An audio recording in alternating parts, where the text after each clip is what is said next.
ह्या महाराष्ट्राला खरंच खूप गरज आहे महाराजांची, पण या अशा वातावरणात महाराज परत जन्म घेतील.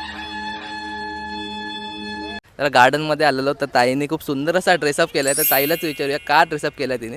हाय, माझं नाव अंकितचं नाव काय ते सांगा ते. जय शिवराय. जय शिवराय. माझं नाव सेजल डिगे आहे ओके. आणि स्पार्कल परंपराची ओनर. अच्छा, तुम्ही असं ड्रेसअप का केलं?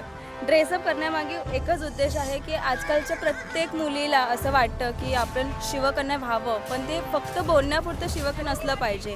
शिवकन्या असलं की त्यांच्या मनातले विचारही शिवकन्यासारखेच असावे. कारण का बऱ्याच मुलींना मी बघितले की त्यांचं गेटअप असतं की शॉर्ट कपडे घालणं, खूप साऱ्या गोष्टी आहेत अशा जगामध्ये, पण हे कुठेतरी थांबलं पाहिजे. त्यासाठी एक संदेश दिला पाहिजे की तुम्ही शिवजयंती उत्साहाने आणि आनंदाने साजरी करा. बरोबर.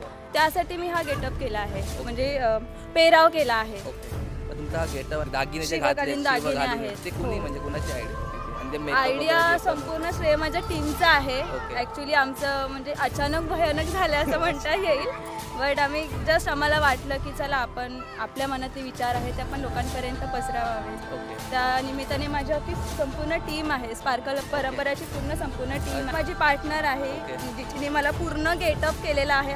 ॲक्च्युअल श्रेय हे हिला जातं. आता छत्रपती शिवाजी महाराजांचे जे विचार आहेत ते जर तुला आजच्या यूथला जर सांगायचे असतील काय, तर तू कोणत्या शब्दात त्यांना सांगशील? त्या शब्दात सांगायला झालं तर छत्रपती शिवाजी महाराज यांची उंची तर मी सांगू शकत नाही. प्रत्येक पुस्तकामध्ये वेगवेगळी उंची आहे, त्यांची उंची तर आपण सांगू नाही शकत. आणि आता तर आपल्याला सगळ्यांना माहिती आहे की आता छत्रपती संभाजी महाराजांचा मास चालू आहे, बलिदान मास चालू आहे. एका जण हा बलिदान मास पाळतायत, काय काय लोकांना पाळायला जमत नाहीये. तर मी एकच म्हणेन की हे जे काही बलिदान दिलं आहे ना, ते व्यर्थ जाऊ देऊ नका. आज सरकारच्या लव जिहाद होत आहेत, अंगावरती काटा आला.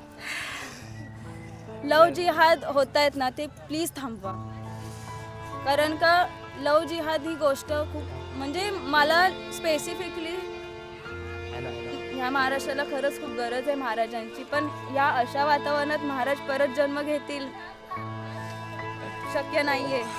सो मला तर असं वाटतं की प्रत्येक मुलीने प्रत्येक मुलाने जर आपण त्यांच्यासारखे विचार केले तर खरंच हा महाराष्ट्र बदलेल.